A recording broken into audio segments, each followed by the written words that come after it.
welcome everybody. And we're really excited to have you here joining us for our Western Water Assessment webinar on the topic of identifying alternatives to snow-based streamflow predictions to advance future drought predictability.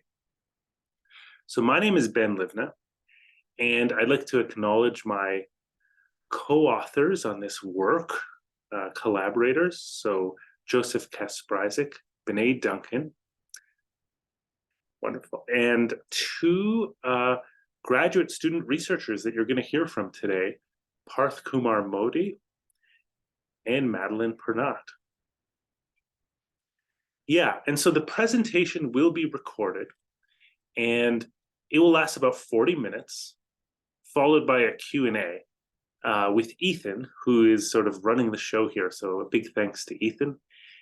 So feel free to submit questions via the Q&A window, and then we'll also be sure to link the recording of this with folks once it's up on our website. Okay, so before I get into kind of the core topic here, I want to say a little bit about the Western Water Assessment.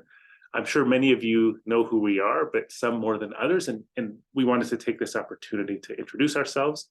So Western Water Assessment is a NOAA-funded program that is headquartered at the University of Colorado Boulder with partners at the universities of Utah and Wyoming, which you can see here on our map.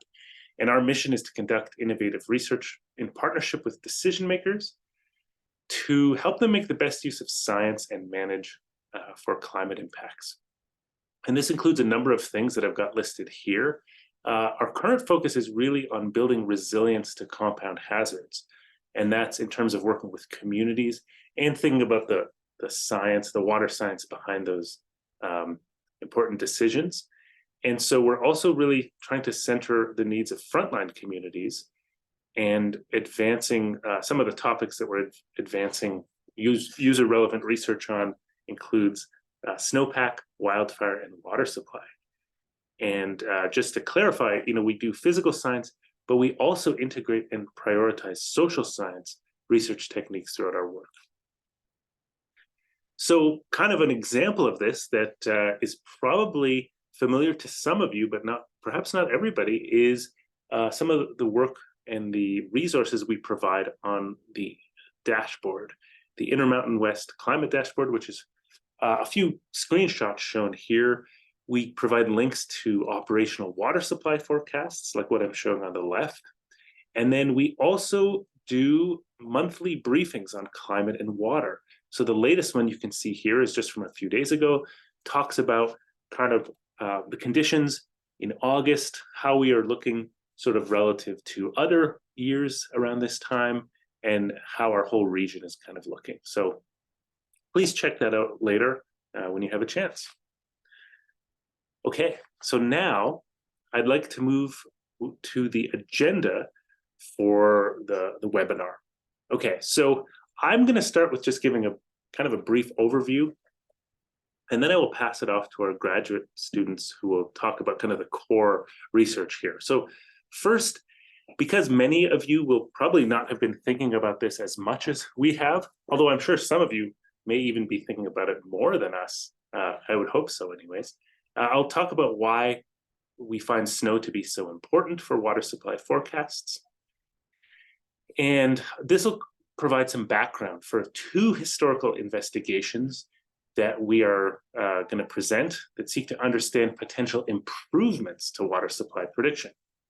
So the first will focus on different model training protocols, while the second will focus on the relative importance of model types when making predictions versus the types of predictors. So comparing those two things. And then at the end, I'm going to plug some ongoing work that seeks to continue this effort into climate change analyses and ensemble streamflow predictions. Okay, so let's kind of take a big step back and think about why snow is such an important predictor of water supply. So in the Western US, the majority of surface water has been estimated to originate as snowmelt. And because of this, there's a long legacy going back over a century of installing or taking measurements or installing instruments, like I'm showing here in the schematic on the left, that are put there to observe the amount of snowpack in the spring, say in March or April, and then relate that snowpack and the snow melt from that to what flows into our reservoirs. And so,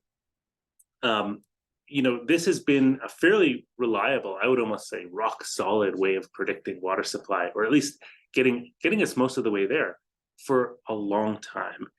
But the recent drought and projected warming into the future raise concerns about sort of the fate of snowpack, and will we, continue to see snow like we have in the past?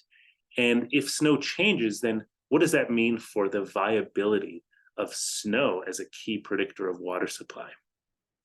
So let me provide even one more example of this.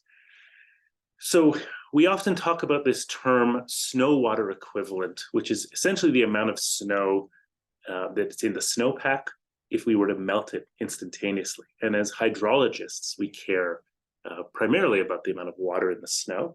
And so I'm showing a graph here from observations of snow taken on taken on April 1st from a location in Wyoming, and then the April through July streamflow from that basin. And so the April 1st SWE, as I mentioned, SWE means kind of the amount of water in the snowpack.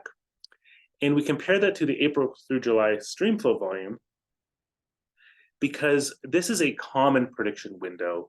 And it's the time where the majority of the water reaches the river and the reservoir below for our snow-dominated systems in the West.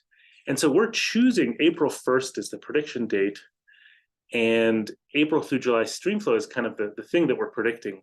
And we acknowledge that actually these dates may vary from basin to basin, but have been historically pretty good proxies for the kind of peak snow and the peak runoff. And so this presentation will focus on this prediction window. Unless stated otherwise, we'll be talking about this prediction window. And so the very simplest way to model this then is we take our April 1st snow water equivalent, okay, like you see here, and we basically make a simple linear model of that from maybe several locations in a basin to fit to the April through July streamflow. And the simplest way, which I'm showing here, is a model which is called a linear regression model. And so it's a linear model, and it's quite straightforward. And so the advantages of this type of model is that it's easy to implement, and it's relatively easy to understand its behavior. So when snow goes up, the flow volume goes up, and so on. The obvious drawbacks of a simple model like this is it doesn't consider more observations necessarily or processes. And we know that it's not just snow that matters, but snow is a big part of it. And it also assumes a linear relationship. And we sort of have this intuition that, we have this intuition that things may not always be linear, but I guess to the first order or first approximation, we can use a model like this and still learn a lot about the system.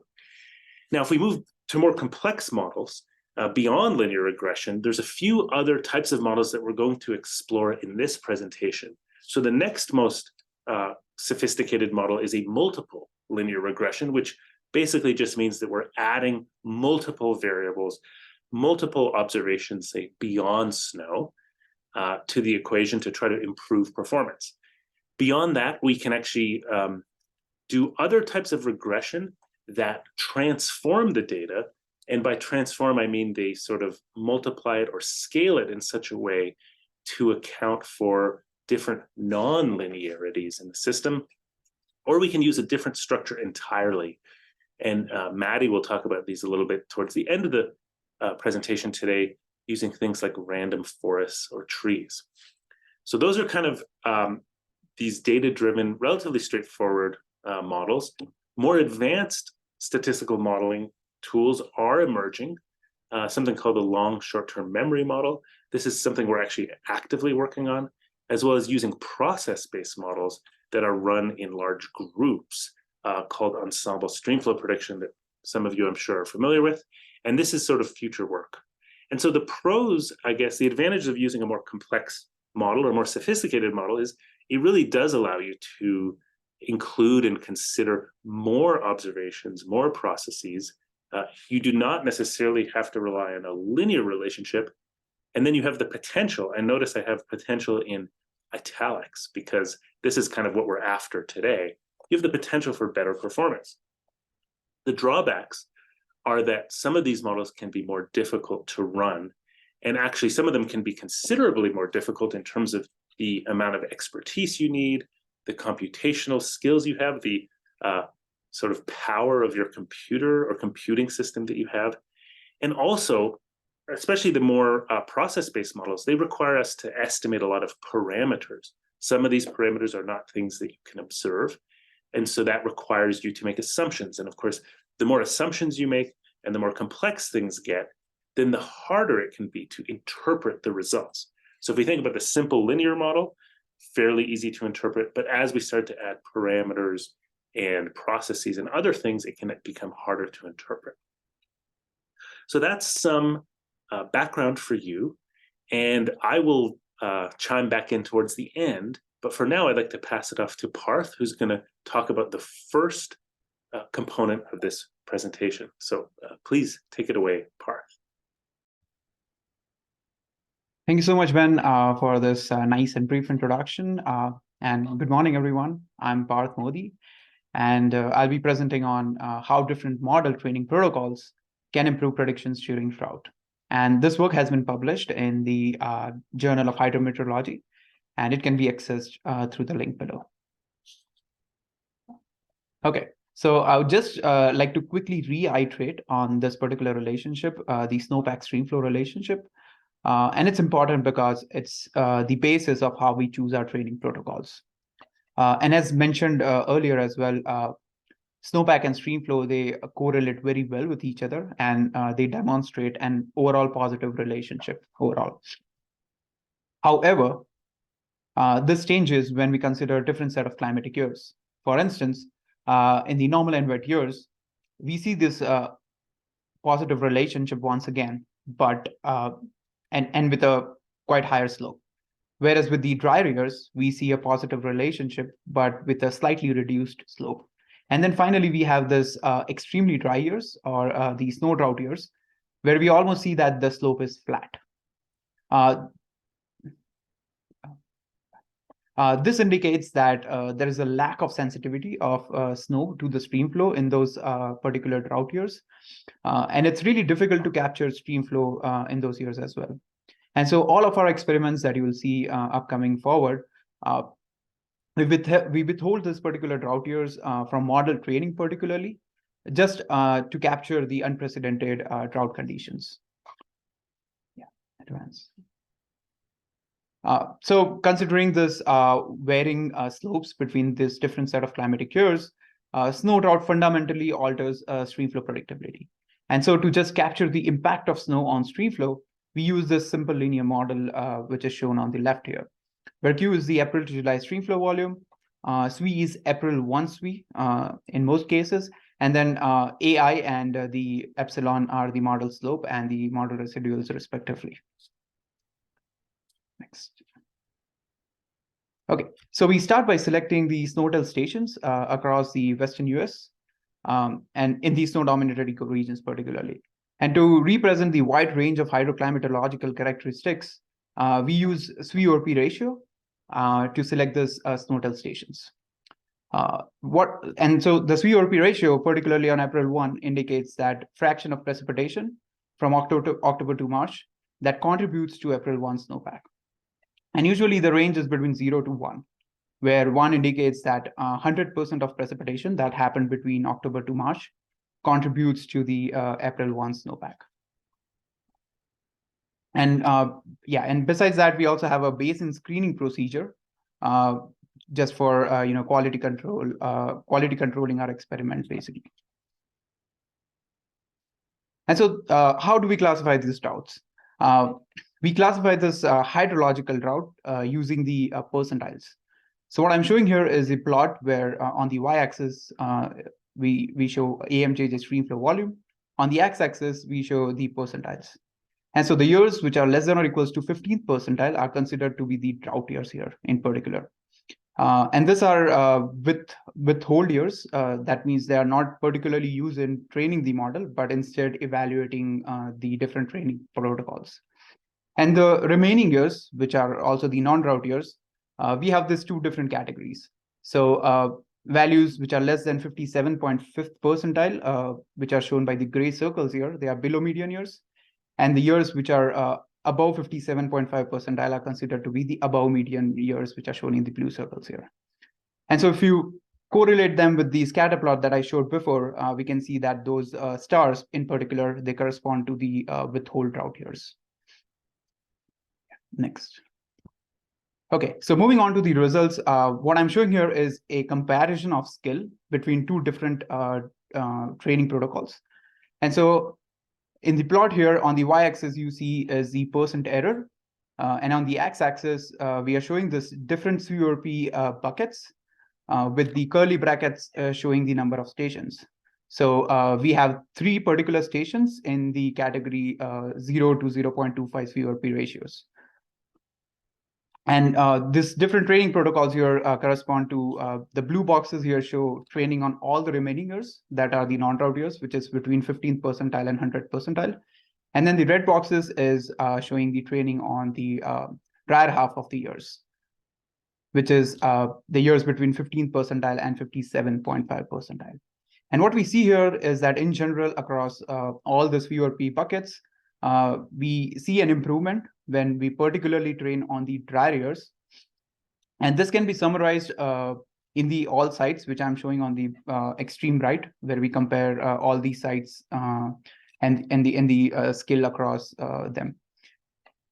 And so the question is, how can we use this particular finding that is, just training on drier years can improve predictability in drought years?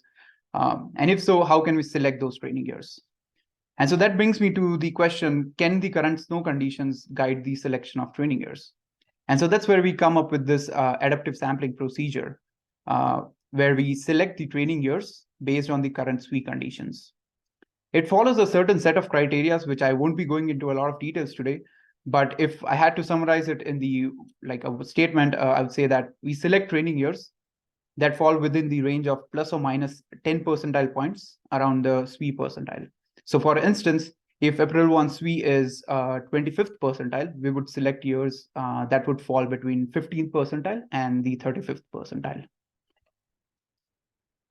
So let's bring into the play the adaptive sampling training and see how the skill compares with it. And so here we have a very similar skill comparison plot where on the y-axis we show the percent error. And on the x-axis, this time we have different lead times starting from January 1st until April 1st. And then the different boxes here compares the different training protocols. So the blue boxes here show training on all remaining years, similar to the previous plot. The red boxes show training on drier half of the years. And finally, we have this new category here, which is training on adaptively sampled years. And so what we see here is that we see a consistent improvement with both the boxes, the red boxes and the green boxes across all the lead times. And we also see that the skill improves as we proceed further in the forecast season. So we see the best skill with the April 1 date here. And so the question here arises then, why do we need adaptive sampling if the training on drier half of the years is performing so well? And so that brings us to the question of the evaluation in the wet years. So if we take a look at the evaluation in the wet years, and if you train on the drier half of the years, which is shown by the red boxes, you show that the errors are relatively very high. But in this case, if you see the adaptive sampling still performs way better than the remaining years. So that's the reason why we propose the adaptive sampling application here as a way to improve the prediction skill. And so if we zoom in into a particular basin, for example, in Idaho here, we can compare the skill across the different training protocols, and we can take a look at all the different drought years as well. So what I'm showing here is, again, a same error plot with x-axis showing all the lead times. And then I also mentioned annotated the different drought years that we are comparing here. And if we compare it with the adaptive sampling application, we can see that the skill improves consistently across all the lead times and for all the drought years in general. And so we can say here is that in general, for most of the basins, we saw that skill improves with adaptive sampling at all the lead times. And so to just summarize my entire presentation, streamflow predictability in drought years can be improved by exclusively training on dry years. Adaptively sampling training years can perform better than training on all the remaining years. However, smaller sample sizes for adaptive sampling still remains a caveat. And then finally, the best streamflow predictions were obtained in mid to late April, indicating that training a model on April 1 or earlier is expected to have reduced performance, which we are not showing in this particular presentation, but it was also a finding in our paper. So yeah, that kind of wraps up my entire presentation, and thank you so much for listening. And now I'd like to pass upon Maddie for further presentation. All right, thank you, Parth. Hey, everybody, my name is Maddie Pernat, and I'll be presenting here on the second major part of this project, where we explored the relative importance of model type versus predictor variables on water supply predictive skill. And just a quick note that we do have a paper on this study that's currently under review at the Journal of Hydrology, so stay tuned for that. All right, so before I get into the details of the study, I wanted to start off with a brief topic introduction on machine learning. I'm sure many of you in the audience are fairly familiar with machine learning, but for those of you who are less so, the slide is for you, so we can all be on the same page moving forward.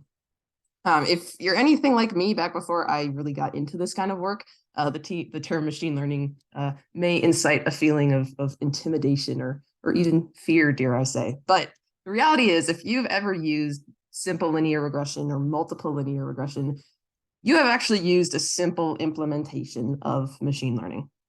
Now, there are many different types of machine learning models. I have a few shown on the bottom there. Linear regression, like I just mentioned, random forest. There are many different types of neural networks, and there are many types beyond just this.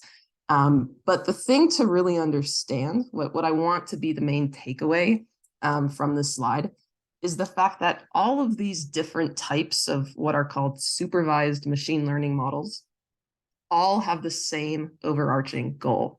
And that is to effectively map your predictor variables to your response or target variable. And again, that response variable for us is that April through July streamflow. And then, the difference then between these different model types is really that algorithm that's running in the background, the thing that's actually doing that mapping between your predictor variables and your response variable. They all go about it in a different way, but they have the same, again, overarching goal. So that's really as much depth as you need to know about machine learning to understand these next couple slides. So machine learning specifically in the context of water supply forecasting. What I'm showing here is a simplified sort of machine learning pipeline. Basically, you have a set of predictor variables, which I'm showing on the left, that you feed into some model. That model, quote unquote, learns from this data to then be able to make future predictions of, again, April through July streamflow in our case. Now, as I mentioned earlier, there are many different types of machine learning models, and this does kind of beg the question, well, which model type should we be using to actually produce these forecasts, right? Should we be using a linear regression model? Should we be using a random forest model and so forth? But then there's also this question of predictor variables. Which predictors should we be feeding into our model to begin with, right? So we know that SWE, snow water equivalent, is generally a very important predictor. There's not much debate on that. But we also know from other areas of hydrologic research that there are other factors, of course, that impact streamflow, such as meteorology, climate oscillations. But within the realm of machine learning specifically, we couldn't really find much definitive research on utility of these other types of predictor variables. And so our overall research question was really twofold. What is the best machine learning model type, if there is one, for producing water supply forecasts? And what is the importance or influence of predictor variables other than just SWE on model performance? So to answer these questions, we built forecasting models for 4 snow-dominated river basins in the US Southwest. So we have the Logan River, the Anomalous River, the Crystal River, and the Jemez River basins. And we chose these specific basins due to their importance for water supply in their respective regions, and because they spanned a decent range in terms of different characteristics like drainage area, elevation, and so forth. And what we did is for each of our 4 river basins is we gathered many different predictor variables, which we've grouped into 3 categories shown on the left. So the station-based predictors are shaded in orange, and these came directly from SNOTEL stations, and these include SWE, snow water equivalent, and precipitation accumulation. The meteorological predictors are shaded in blue, and these include specific humidity, temperature, and wind speed. And then the climatological predictors shaded in green represent 4 large-scale climate oscillations. Now, for each of our basins, these predictor variables were then used as potential input into each of the 5 model types listed on the right. And I'm not going to go into immense detail on how all of these model types work, but I'll give a very brief description. I'm going to assume that folks know what multiple linear regression is and how that works. But the next 2 model types, principal component regression and support vector regression, you can think of as somewhat an extension to multiple linear regression. Here we're transforming our predictor variables first into either lower or higher dimensional space, depending on which of these 2 model types you're using. And then, similar to multiple linear regression, we fit a hyperplane to that transformed data. Now, the last 2 model types, random forest and extremely randomized trees, they have a completely different structure. Here, we're not fitting a line or a hyperplane to our data. These models instead are really built on ensembles of regression trees, which is really the regression version of a decision tree. So that's kind of a 30,000-foot view of the model types we explored. And for those who are curious, we implemented these models using the scikit-learn package in Python. Now, one last thing to talk about before getting into the results of the study is the idea that just because we gathered that kind of long list of predictor variables for each basin doesn't necessarily mean that we're going to use or input all of those predictors into our models, right? More predictors doesn't necessarily yield better performance. And so what we did is for each basin, for each model type, is we employed what I'm going to call a selection procedure. And conceptually, how this selection procedure works is it starts with the full set of predictors, which I'm showing at the top. And then it uses some decently advanced statistical methods to identify the subset, which I'm showing at the bottom, of the best or most important predictor variables. And then it's only that subset of predictors that we actually use to train the model on. And just to reiterate, because it is an important detail, this procedure was applied individually to each model type for each basin. All right, so what do we find? We're going to start by looking at just the results for the Anomalous River Basin, and we'll look at the others in a bit. I know there's kind of a lot going on in this figure, so I'm going to try and break it down the best I can. How this figure works is that each column represents a model. All right, the first model on the left is titled SWE MLR, and this is our baseline model. It's just a multiple linear regression model whose only predictor variable is April 1st SWE. And as a little clarification, I'm calling it a multiple linear regression just because we grabbed SWE information from multiple SNOTEL stations. And then the remaining 5 columns represent models of each of those 5 model types that I discussed, each trained on their respective subset of best predictor variables. So identified using that selection procedure that I outlined on the last slide.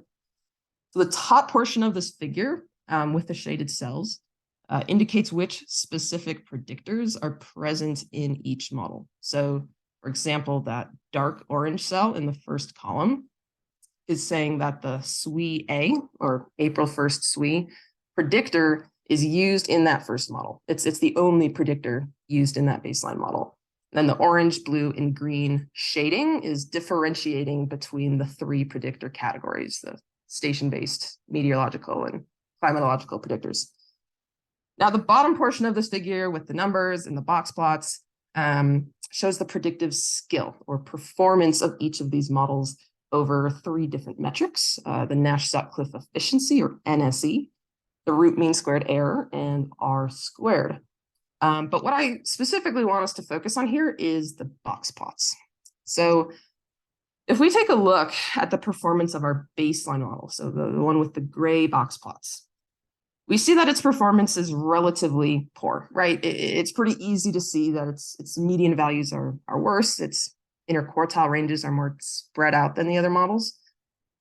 But if we look just one column to the right, to the best MLR model with those blue box plots, we see something different. We see a pretty significant improvement in its performance when compared to the baseline model. Now, what's really important to notice here is that these first two columns are both multiple linear regression models. It's just that in the second column, we implemented the selection procedure, right? We spent time identifying the specific predictors that would maximize that model type's performance. Now, if we compare the best MLR model to the remaining models of the other four types, so now we're looking at the five rightmost columns, we see that their box plots across all three metrics are relatively even, right? There's really no significant difference between the performances of these five model types. And if we look at the results for the remaining basins, we see that these themes generally carry through, most noticeably visually with the Jemez Basin. So what these results are implying is that it's likely the identification of the best predictors for your basin that's probably much more important for improving predictive skill than is that choice between which model type to use. Because again, all five model types that we explored performed very similarly. And then one other thing to mention here is the fact that the predictor variables that are, quote unquote, important seem to vary basin to basin. So you may have already noticed that for the Animas River models, excluding the baseline model, is that the predictor selection procedure actually never selected SWE, right? The cells associated with SWE at the top there are not shaded in. And that was certainly an interesting find, but that being said, the Animas River models do include precipitation accumulation and have a pretty decent spread of the station-based, meteorological, and climate predictors. But the story is totally different if you look at the Logan River Basin on the right, where the selection procedure almost exclusively selected station-based features, the SWE precipitation accumulation, and very little to none of the other two categories. Now here, I just wanted to show some of the actual streamflow values that our models are producing. Now, I know I just got done saying that there is little difference in the performance between our five model types, but for the sake of what we were doing here, we did just end up selecting like a singular best overall model for each basin. And that selection was based on the Nash-Sutcliffe efficiency metric. But what we wanted to do was test the best overall model against the SWE only baseline model for each basin, but specifically so in anonymously wet and dry years. For the sake of reducing clutter, I'm showing model results for just two of our river basins, the Animas River and the Crystal River basins, and over just 2 years, 2002 being our exemplary dry year and 2014 our exemplary wet year. And what you'll see in the middle of this table is the comparison between the actual observed April through July streamflow, the value predicted by the SWE only baseline model, and the value predicted by the basin's best overall model. And then the respective prediction errors are on the right. And as you see, the best models that we developed for each basin consistently outperformed the SWE-only baseline model over both years in both basins. And that in and of itself is not really surprising given the results from the previous slide. But what is most striking that I want to point out are the results for our dry year. So if you look at the 2002 rows, you'll see that the SWE-only baseline model vastly over-predicted the streamflow, while each basin's best model actually made very accurate predictions, indicating those models' ability to really capture those dry year dynamics that the SWE-only models were really unable to do. So for the key points of this study, our main takeaway is the idea that identifying the important predictors for your basin is likely much more consequential or important than implementing a more complex, advanced machine learning model type, if your ultimate goal is to increase predictive skill. But keeping that in mind, I also want to note again that the important predictors do seem to vary from basin to basin. And so it will very likely take some time, some experimenting to really understand which specific predictors are most influential in your specific basin. And with that, that's what I've got, and I'll hand it back to Ben. Thank you so much, Maddie and Parth. That was excellent. And so just some overall takeaways and ongoing work. So from part one, from Parth's work, our takeaway is that even simple models can perform better during drought when we use alternative model training protocols. And then that, when we consider part two, actually, when we add non-snow predictors, this seems that it can improve forecast skill almost irrespective of the choice of model. Even though there is sort of a routine for selecting those non-snow predictors, it does seem to be the biggest source of improvement. And then where we are right now and where we're going with this, we're currently exploring more advanced model types that I sort of mentioned at the beginning. And we're trying to evaluate model performance and model reliability out into the future under climate change. And so the two types of models and modeling frameworks that we're working with are first the ensemble streamflow prediction method with a process-based model run many times using historical forcing, and the LSTM model that many of you have heard about. So we're hoping that you might stay tuned and expect some more from us in the next year or so. And with that, I'd like to acknowledge our funding. So two related sources of support from NOAA. First, on the left is the MAPP program, a drought-focused grant that I'm leading.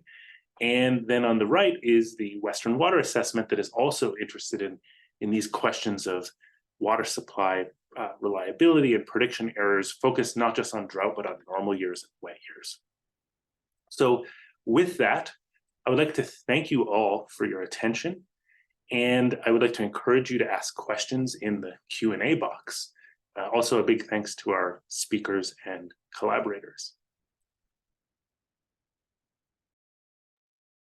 All right. Thank you, Ben, Parth, and Maddie. Those were great presentations. Like Ben said, just feel free to ask your questions in the Q&A box.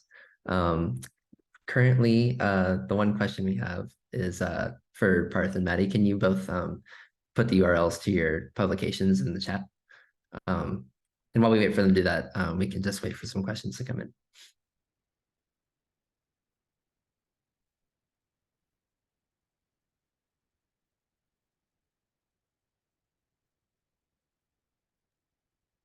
So it looks like there's a question. If I could try to take the first one. What is our definition? The question is, what is our definition for wet and dry years for adaptive sampling? And that's by Gus Goodbuddy. Thank you for the question. And I can just say, and then Parth may be able to add, that we were exploring for the adaptive sampling then, we were looking at training our models on years that have plus or minus 10% of the percentile of the current snow conditions. So it's sort of a narrow band, 20 percentile of the historical years, which, as Parth was saying, actually leads to an issue of having a small sample size sometimes for training. Because if you imagine 50 years, let's say, and then 20th percentile, that's like 10 years for training. And then when we were looking at drought, we were trying to look at these extremely dry years, so less than the 15th percentile, I believe. So that made those predictions inherently challenging because those are such dry years. I don't know, Parth, if you'd like to add anything on that.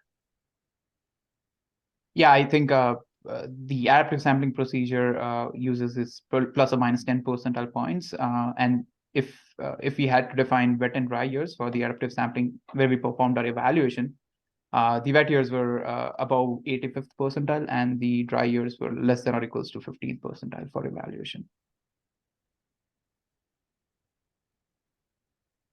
Great. All right, thank you. So it looks like the next question is, could you describe the difference between the random forest and extremely randomized trees models? Yes, I can do that. So they are very similar models, but the thing that is different between them is how the individual trees are built or they're trained between the two models. So with random forest, kind of like at each splitting node, it searches for the kind of optimal split in your data that results in the most decreased variance in your two child nodes. So that's kind of how random forest builds its trees. While for the extremely randomized trees, the splits that are happening within the regression tree is actually random. It's not an optimal split that's trying to be found. It's a random split. And so that results for the extremely randomized trees in a lot more variance between the individual trees, hence the name extremely randomized. And that was that model type was, I'll say, invented just a few years after random forest. And just from the looking that I did, it was pretty kind of study dependent on which performed better, which is why I included both of them in the study. All right, thanks, Maddie. The next question, could you benchmark your results to both the NRCS and CBRFC forecast for the same areas? Yeah, I think I can answer that one. So the major focus of the analysis was to just understand the impact of snow on the streamflow predictability. However, we did perform a case study just for some major basins in the upper Colorado River Basin, where we used a procedure very similar to NRCS. And we just tried to apply this different training protocols over those regions. And we were able to find that with the different training model training protocols that I just showed, we were able to improve the predictions in those regions as well. And if we had to directly benchmark the NRCS and CBRFC forecast, we would need some more careful analysis, because they do perform some additional analysis as well to their forecast. But yeah, we were kind of close to imitating the forecast, the NRCS particularly, using the principal component regression. Yeah. And I would just add, so thanks for that, and thanks, Seth, for that nice question. If you have particular study basins or areas in mind, feel free to send those along, and we might be able to, I can't say for sure, but we might be able to, target the next stage of this on some of those areas. So happy to consider chat with you offline as well. Thanks. The next one, I guess they're asking why, or they're wondering maybe why soil moisture content is not considered as a main predictor variable. So maybe I can take a shot at that. So I think that's a great question. And I think when we set out to do this work, we had to make a bunch of assumptions and then, a bunch of decisions. And I think soil moisture clearly has a lot of potential. And it's something that we are more working within the modeling, like process models. I know that some publicly available soil moisture observations exist, like through SNOTEL or through other networks. But because those were not consistently available for all of our basins, we didn't include them here although I suspect that we will have the opportunity to look at those more, especially as we move into sort of the climate change piece where we're going to be relying more on models, meaning we'll have an estimate of soil moisture everywhere, and then it would be sort of a fair comparison. Right. Thank you. Next one, did you make any adjustments to the gauge observations to account for upstream activities or diversion? Yeah, I can go. I can take that one. I think I didn't go in the basin screening procedure in very details, but one of the screening procedure was to choose basins which had minimal anthropogenic influence. And for that purpose, we used some of the indices from the gauges to data set itself to, to have stations where we didn't need any adjustments in terms of streamflow values.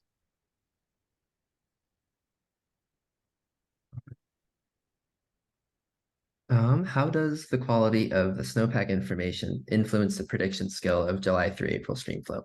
For example, did you try different SWE data sources and or simply perturb the data you have to explore the role of uncertainty in the SWE data itself? Evan, please. Well, yeah, I think that's a great question. And I guess the short answer is we didn't look at that directly, although for our purposes, we considered more the dimension of the estimated fraction of total SWE over precipitation. And we looked at a gradient across kind of higher snow locations versus lower snow. But I do expect, I think, Noah, that's your question. Yeah, there would be a lot buried within there in terms of how representative a given snowtel site is of the basin-wide snow. Something you might be able to get at with like a reconstruction or like a satellite product, or even a model for that matter. So that's a really good point, actually, and I think something worth looking more into. All right, thanks, Ben. Who would run the tools that might be developed? Universities, government, or consultants?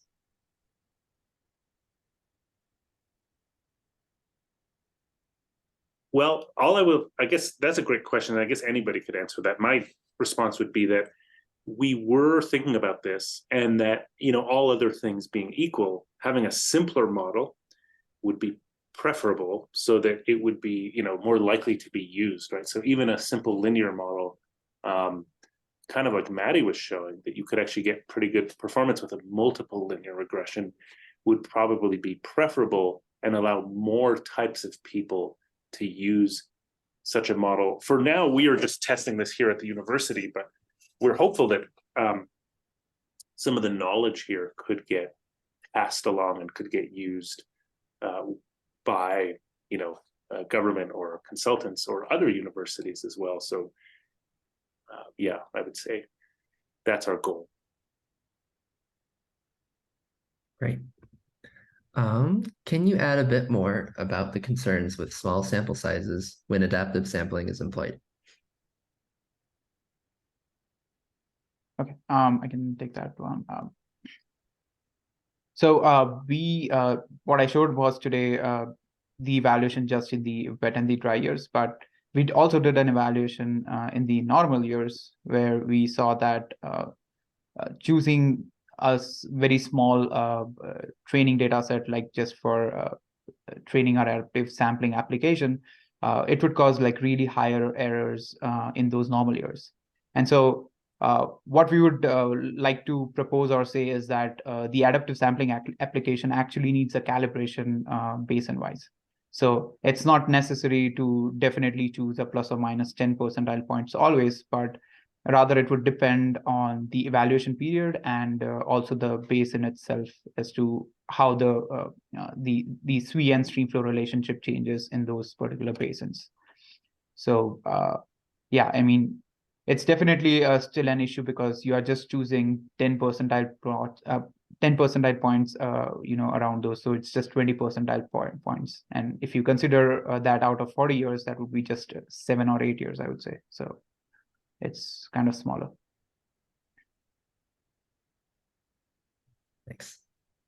What are some examples of different important predictors among the sample basins? i.e. predictors in one basin that you would not track in another? Yeah, so if you remember in the first basin that we looked at, the Animas River Basin, those results, the I guess predictor selection procedure consistently for all the model types, we're choosing predictors from all three of those categories. There are some station-based predictors, meteorological predictors, some of the climate predictors. That's what the orange, blue, and the green cells are showing, is that different differentiating between those different categories.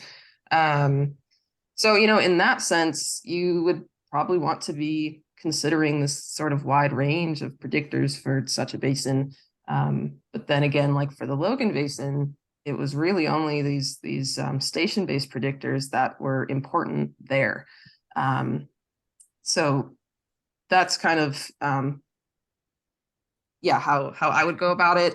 It totally like other idea that I had been thinking about, not necessarily related to like just these basins, but I was thinking recently, like if you were trying to model like maybe a small basin that was under, say, kind of extreme development, where the land cover is changing.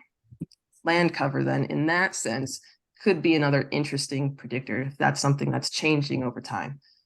So it is, partly basin specific, but then there is just some testing and experimenting that needs to be done to figure out which ones are worth your time. Great. Thank you.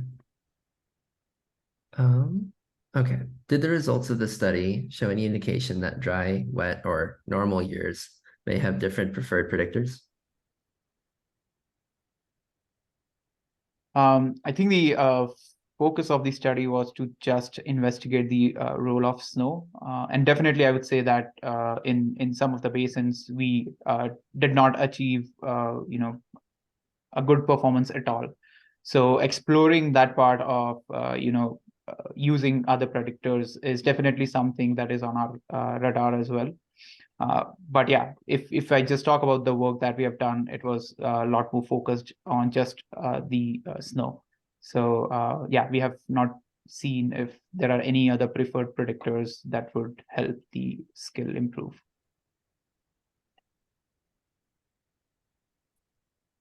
Thank you. Let's see. So is the adaptive sampling, does it take a selection of both wet and dry years together? Is that different than using them for all years? Okay, so I think next, or maybe this one would be better. Yeah, the results slide would be better, I think. Okay. Yeah, so for this particular plot, takes a selection of both.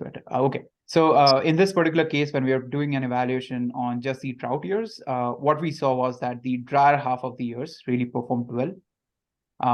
And the adaptive sampling usually takes the percentile points just around the SWE conditions. So Ben, can you go like a slide back? Yeah, so if we take a look at this particular detail here, what we are showing here is the current SWE conditions right here. So if the current SWE conditions are less than or equals to 10th percentile of at that particular day, we choose our training years to be less than or equals to 20th percentile. And then we also have this other criterias right here where if the percentile of the SWE on the given forecast date is between 10th to 90th percentile, we would choose the training years to be around like -10 of the current SWE percentile and +10 of the current SWE percentile. So yeah, those are the criterias that we have. So it's actually based on this simple criteria that we are choosing the adaptive sampling training years rather than taking a mix of wet and dry years. Yeah, Yeah. I would just add that I think one of the challenges here is that if you look at, if you do this training based on what's happening, in like January. Okay, so your adaptive sampling looks at the snow on January 1st. And as we know, around here, the snow can be quite variable. So if you happen to have an anomalously low or high snowpack in January, and it wasn't persistently that way for the rest of the season, then your adaptive sampling is subject to errors, like you see here. And then I think as you go further into the year where the snow becomes more representative of what the peak condition will be, then it becomes less prone to error. I think that's what you see. But it's still just our best guess. What we're saying is the current snow conditions at the time of the forecast are basically our best guess at what the water year will be. And you know, sometimes that works well, but there are cases, you know, where you have these really high or really low months that can kind of shift things a little bit. Great, thank you. So a couple questions here. Where can we find the recording to the presentation? It's being recorded now. I'll post it on our channel and on our website, hopefully like it within a few days. So that's an easy answer there. The second question for you all says, for lay people who maybe need to brush up on their basic statistics like me, my colleagues on the city council, how would you recommend helping them digest the most important takeaways today?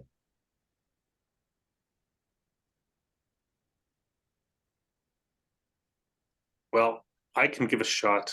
Basically, I think the idea is that measuring snow or having knowledge of snow has historically been really useful, really powerful.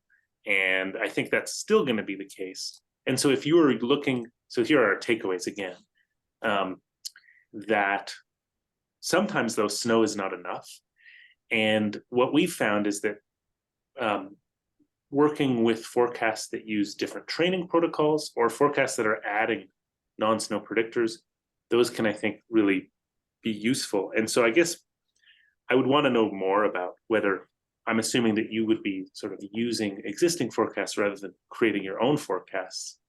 But I would say that these two takeaways are probably the simplest. I don't know if Maddie or Parth would like to add anything to that.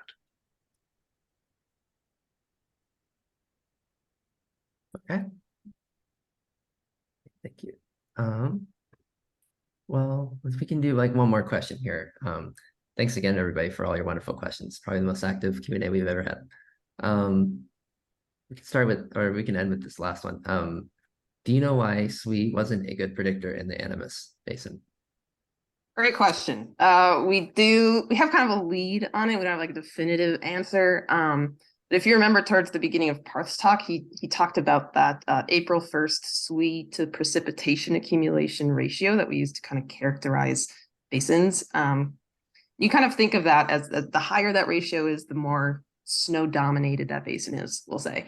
And what we kind of found was that our two basins that had this really high ratio, which was the Logan and the Crystal basins, they were more dependent on SWE. And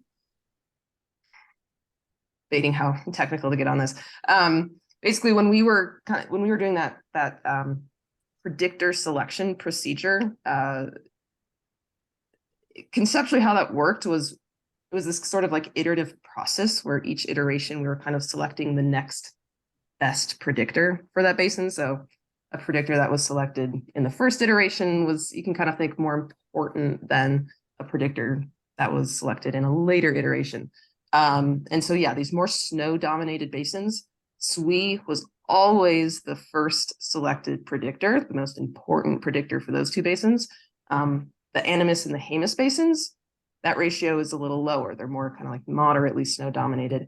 And for those, precipitation accumulation was always the first selected, most important predictor. So we think there's this sort of relationship between how, say, important SWE is and how snow-dominated a basin is. The fact that the Animas models didn't have SWE at all, that's still kind of a question that we're thinking about. But there is at least that sort of lead, that sort of relationship between the importance of SWE and how snow-dominated a basin is.